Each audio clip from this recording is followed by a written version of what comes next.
Assalamualaikum warahmatullahi wabarakatuh. Selamat datang di MGMP Matematika SMP Kabupaten Cilacap. Video pembelajaran Matematika SMP kelas 7 semester 1, kompetensi dasar bilangan berpangkat. Bilangan berpangkat. Untuk kompetensi dasar ranah pengetahuan yang akan kita pelajari pada kesempatan kali ini adalah menjelaskan dan menentukan representasi bilangan dalam bentuk bilangan berpangkat positif. Sedangkan kompetensi dasar ranah keterampilan menyelesaikan masalah yang berkaitan dengan bilangan dalam bentuk bilangan berpangkat positif. A. Persepsi. Sebelum kita masuk ke dalam materi bilangan berpangkat, kalian perhatikan artikel berikut ini.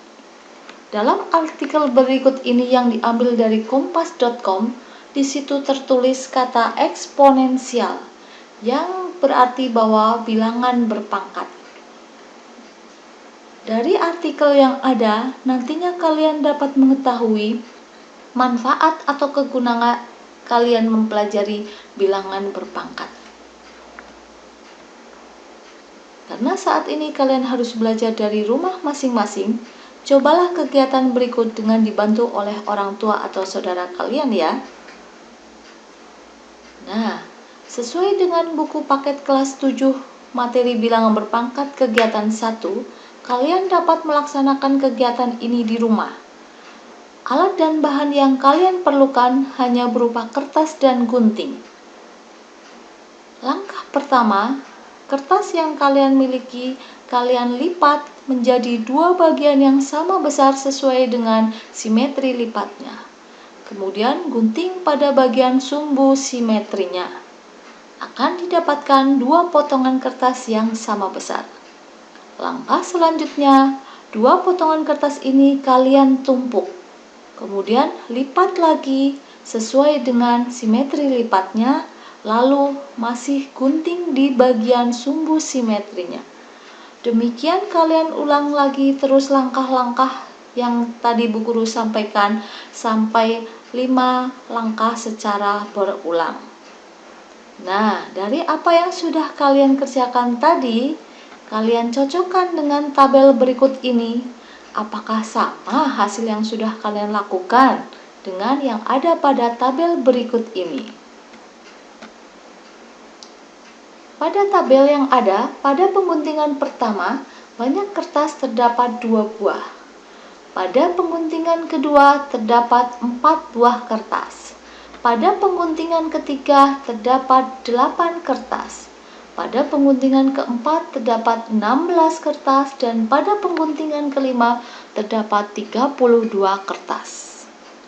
Dari situ menunjukkan banyaknya kertas sesuai dengan banyaknya pengguntingan adalah 2 kali 2 kali 2 kali 2 dan seterusnya sesuai dengan banyaknya kali pengguntingan. Dari tayangan artikel yang Bu Guru sampaikan tadi dan yang sudah kegiatan kalian lakukan, barangkali dari kalian ada yang terbersit pertanyaan seperti di bawah ini. Yang pertama, bagaimana cara menyatakan bilangan berpangkat bulat positif? Yang kedua, bagaimana cara membandingkan bilangan berpangkat yang cukup besar? Mungkin ada pertanyaan-pertanyaan yang lain yang ingin kalian tanyakan di sini. Nanti bisa kamu catat dan untuk ditanyakan kepada Bapak Ibu guru di sekolah kalian. Dari kegiatan yang sudah kalian lakukan di atas, mari kita simak penjelasan berikut. Perkalian berulang dapat dinyatakan dalam bentuk bilangan berpangkat. Misalnya, 7 kali 7 ditulis 7 pangkat 2 atau dibacanya 7 kuadrat. 5 kali 5 kali 5 ditulis 5 pangkat 3. 4 kali 4 kali 4 kali 4 kali 4 sebanyak 5 kali ditulis 4 pangkat 5. Jadi apa kesimpulannya? Bahwa bilangan berpangkat merupakan bentuk sederhana dari perkalian berulang. Selanjutnya perhatikan ya, jika A anggota bilangan real dan N adalah bilangan bulat, maka bilangan A pangkat N didefinisikan sebagai perkalian berulang A sebanyak N kali. Perpangkatan adalah perkalian berulang dari suatu bilangan yang sama. Bilangan pokok dalam suatu perpangkatan disebut basis, dan banyaknya bilangan pokok yang dikalikan secara berulang disebut eksponen atau pangkat. Sehingga bentuk umum dari perpangkatan adalah A pangkat N, yaitu A kali A kali A dan seterusnya, dengan N merupakan bilangan positif sebanyak N kali. A disebut dengan basis, N disebut dengan eksponen atau pangkat. Untuk menyatakan bilangan berpangkat bulat menjadi bilangan desimal, kalian cukup mengubahnya dalam bentuk perkalian, kemudian menentukan hasil kalinya. Namun, bagaimana cara kalian menyatakan bilangan desimal menjadi bilangan berpangkat? Kalian perhatikan ya. Untuk menyatakan bilangan desimal menjadi bilangan berpangkat, salah satu caranya adalah dengan menentukan faktor-faktornya terlebih dahulu. Nah, apa yang disebut sebagai faktor bilangan? Bilangan bulat A dikatakan faktor dari bilangan bulat B jika terdapat bilangan bulat N sedemikian sehingga A kali N sama dengan B. Untuk lebih mudah memahami, kalian perhatikan contoh berikut ini. 2 merupakan faktor dari 6 karena ada bilangan 3 sedemikian sehingga 2 kali 3 adalah 6. Selanjutnya, setelah memahami tentang faktor, kalian bisa mengubah bilangan-bilangan yang sangat besar menjadi bilangan berpangkat. Bagaimana caranya? Nah, beginilah cara untuk menentukan faktor dari bilangan yang besar tersebut. Ayo, kalian perhatikan ya. Salah satu caranya adalah dengan membagi bilangan tersebut secara berulang. Contohnya, kalian perhatikan.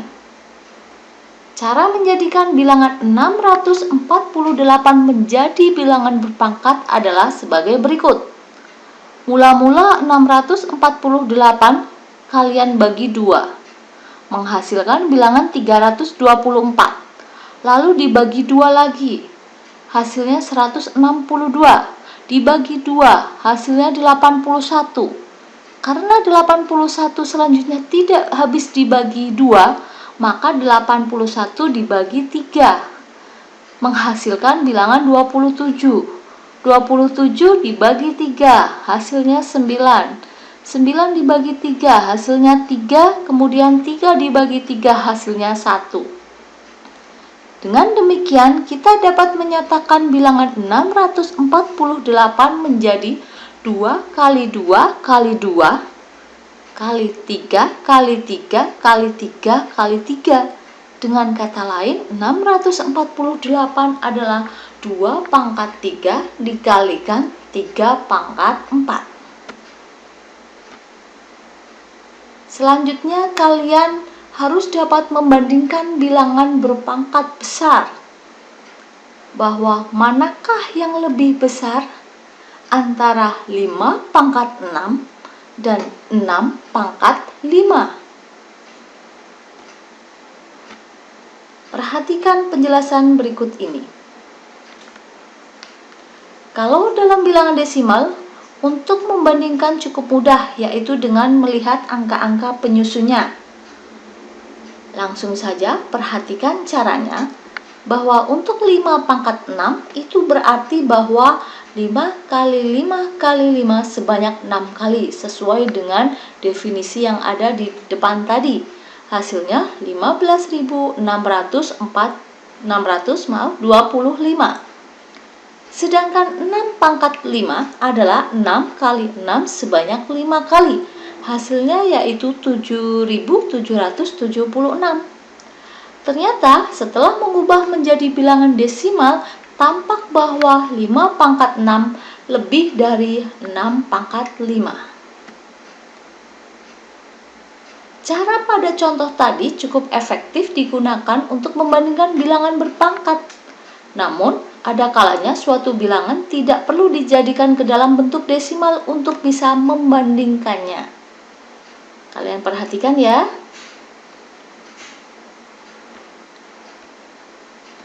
Lihat, kalau bilangannya itu adalah pangkatnya besar. Contohnya, manakah yang lebih besar antara bilangan 100 dipangkatkan 101 dengan 101 pangkat 100? Kedua bilangan tersebut cukup susah untuk dituliskan ke dalam bilangan desimal karena angkanya relatif banyak. Dengan menggunakan kalkulator sederhana pun tidak akan bisa menghasilkan bilangan desimal atau bentuk biasa karena pada kalkulator terbatas sampai 9 angka saja. Lalu bagaimana caranya? Untuk membandingkan bilangan berpangkat yang cukup besar tersebut, kalian bisa melakukan semacam percobaan untuk bilangan-bilangan yang lebih kecil, tetapi dengan pola yang sama. Seperti contoh di bawah ini. 3 pangkat 4 lebih besar dari 4 pangkat 3. Coba kalian hitung sendiri ya. Betul tidak perbandingan semacam ini. Kemudian 4 pangkat 5 lebih besar dari 5 pangkat 4. Dan yang ketiga, 5 pangkat 6 lebih besar dari 6 pangkat 5. Mungkin dengan pola yang sama, kalian melanjutkan untuk melakukan beberapa percobaan lagi agar lebih meyakinkan diri kalian. Kalian lihat, coba polanya, kemudian dari situ baru kalian bisa mengambil kesimpulan bahwa dengan melakukan percobaan tersebut kita bisa menggeneralisasi bahwa 100 pangkat 101 lebih besar dari 101 pangkat 100. Kita lanjutkan ya latihannya. Dalam kehidupan sehari-hari, terkadang kita menemukan suatu permasalahan seperti pada teks berikut ini. Tim peneliti dari Dinas Kesehatan suatu daerah di Indonesia Timur meneliti suatu wabah, yaitu berupa virus. Virus ini berkembang dengan cara membelah diri menjadi 2 virus setiap setengah jam dan menyerang sistem kekebalan tubuh. Pertanyaannya, berapa jumlah virus dalam tubuh manusia setelah waktu 6 jam? Kita akan lihat penyelesaian dari gambar ilustrasi berikut ini. Awal terdapat 1 virus. Karena virus ini dapat membelah diri menjadi 2 setiap setengah jam, maka pada 30 menit pertama terdapat 2 virus. Selanjutnya, pada 1 jam pertama, setelah 60 menit terdapat 4 virus. Dan seterusnya semacam itu, dari 4 virus menjadi 8 virus, dari 8 virus menjadi 16, dari 16 menjadi 32. Karena waktu yang diperlukan virus untuk membelah diri tadi sebanyak 6 jam, maka virus membelah diri sebanyak 12 kali. Maka jika dihitung dengan menggunakan konsep bilangan berpangkat, dapat kita hitung atau lihat hasilnya yaitu 2 pangkat 12. Silahkan coba kalian hitung sendiri berapa hasil dari 2 pangkat 12 ya. Oke, setelah kalian tadi sudah mengetahui konsep atau definisi dari bilangan berpangkat, silahkan kerjakan latihan berikut ini ya, yang Bu Guru ambil dari buku paket matematika kelas 7 yang kalian miliki. Ada 3 nomor, silahkan kalian kerjakan dan bisa dikumpulkan kepada guru kalian masing-masing.